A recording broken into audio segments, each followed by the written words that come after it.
Hey my sweet Kit Kats, Keli-Kat here. We are going to make over this metal thrifted sign. I did paint it with a few coats of a sheepskin chalk paint.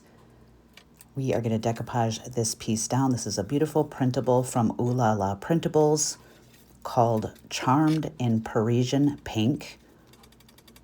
And I just took my scoring tool from my Cricut, laid my rice paper down, and scored all around the details of the outside of the frame so I could have it fit just perfectly. I'm decoupaging down with a matte varnish and glue from Decoupage Queen from Pentart. And I thought actually turning it this way and having it be vertical instead of horizontal would be fun. But I did decide at the last minute to use my little water pen there on the upper and lower edges, just so that we have a little bit more feathering instead of a straight across line. So I could do some blending a little bit easier where my rice paper does not fit on my surface. And I'm going right over the top as well to seal everything. Here I'm going to water cut also to give that feathery edge. In my opinion, it really helps when you're doing blending if you don't have that straight across line, unless you're going to be putting something there like some sort of a mold to cover that area. So I just use my fingernail to take off that portion. And now I can finish decoupaging that down. Sealing everything really well. And then we're going to do a little paint blending together. Just want to make sure I get all those edges down really, really well.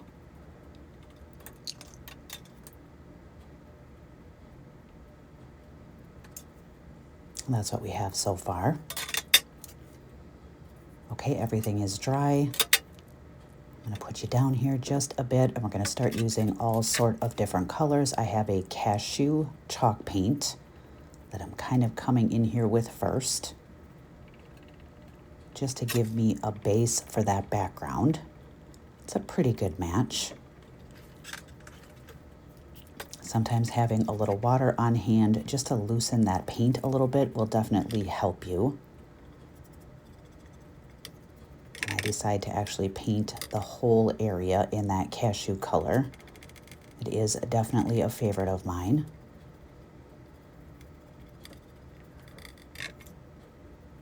I just thought this was a very pretty sign. It did have something on it that I was able to easily cover by just using a few coats of that sheepskin chalk paint.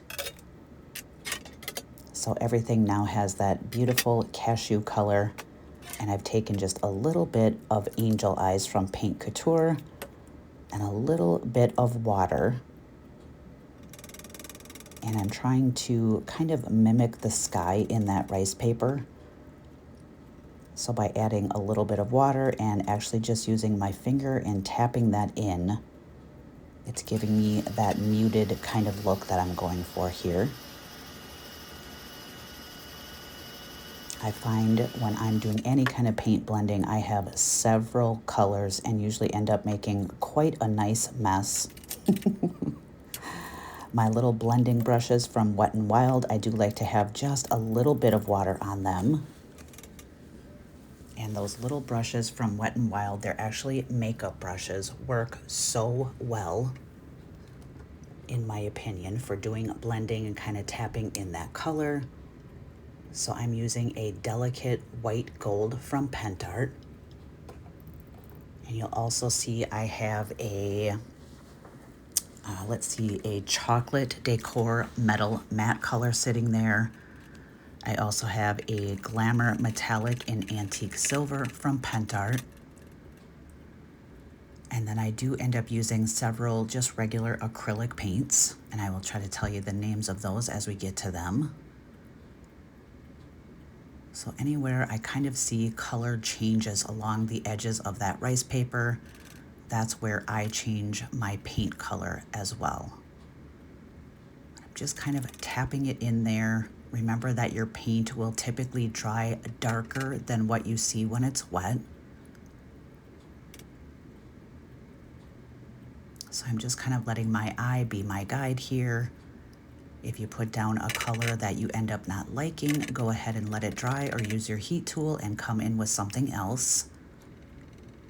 Sometimes, to me, they might look perfect in their container, but once I try them, I'm like, that's not exactly what I was going for, so I try something else.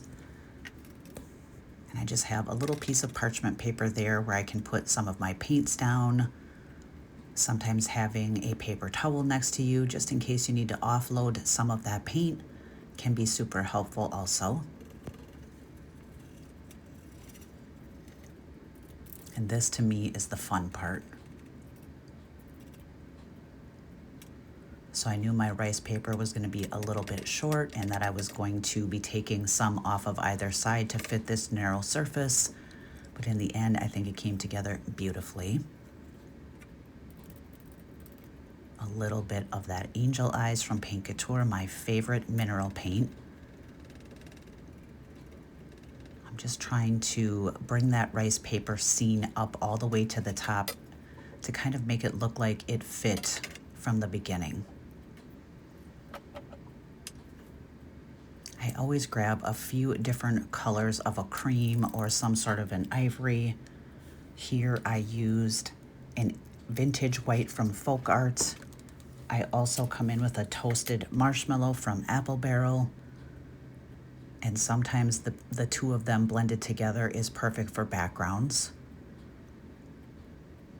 And I usually don't rinse or wash my brush in between picking up different colors, because you may have a color left on your brush and the new one that you pick up will help do some natural blending for you.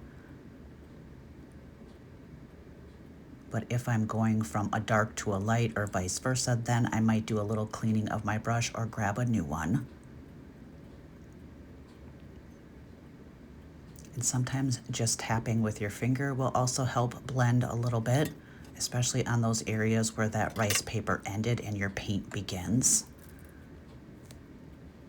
So there is that chocolate decor metal mat. It is a favorite and so pretty.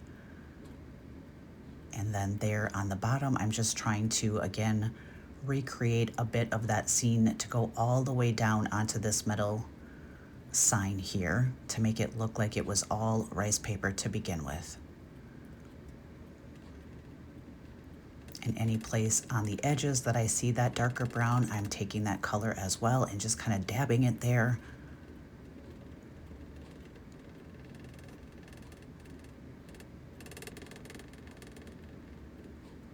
It is quite a relaxing and fun process. That's what we have so far. Now I'm going to come in with a very pretty wild rose acrylic paint from Folk Art. We have a few areas where those little flowers that you can see there match that pink perfectly. So just a little paint on my brush and a little dabbing right there. Any place that I kind of see that pink color. So when I'm picking my rice paper, I usually pick several colors that might go with my print. Here's everything dried so far. Now I'm kind of coming back around with just a little bit of water and that pretty paint that I started with earlier, which was an acrylic delicate white gold from Pentart. Sometimes just a little mist of water really helps quite a bit so that your paint is just not super dry, if that makes any sense. Just kind of flowing on there a little bit better.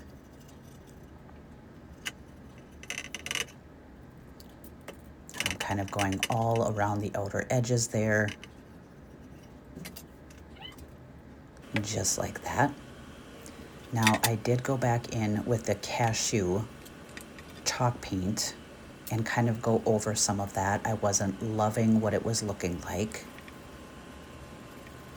And that's what you see here. And I'm now coming in with a Van Dyke brown glaze from Paint Couture, just to kind of age this up some in all of that pretty detail and outer edge. And then taking a damp baby wipe and just wiping back as much or as little as you like. I usually start with less and come back in and add more if I want some of it, you know, sunk down into some of those little nooks and crannies. And then also just a dry paper towel can be helpful too. Any excess liquid you have in your baby wipe, I do like to kind of wring that out so that it's just damp. I love how that settles into just the right spots.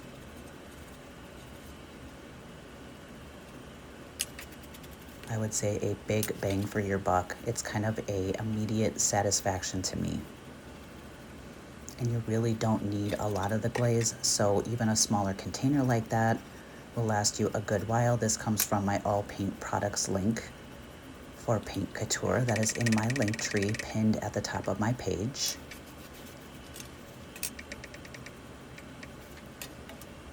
I love how that's looking so far.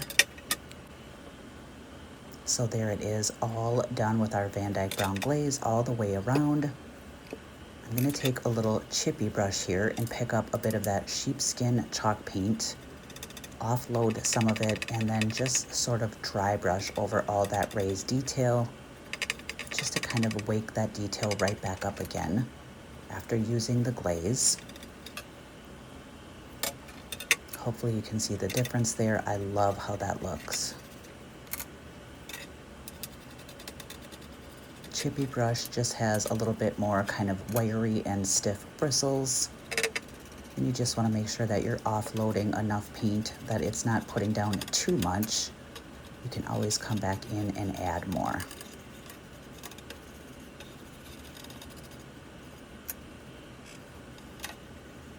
I really like the soft look that it gives all the details.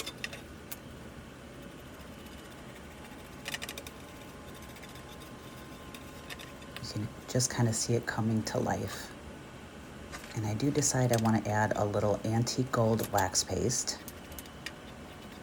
That's also a Pentart product. So just a little on your finger, and I'm just putting it kind of here and there.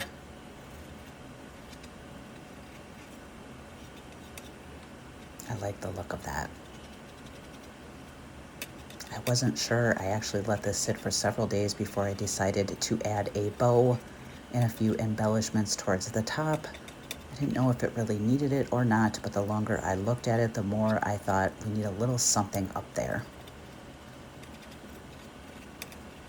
And you can definitely skip the wax paste portion if you so choose. I just thought that looked really pretty and kind of helped it give a vintage type look.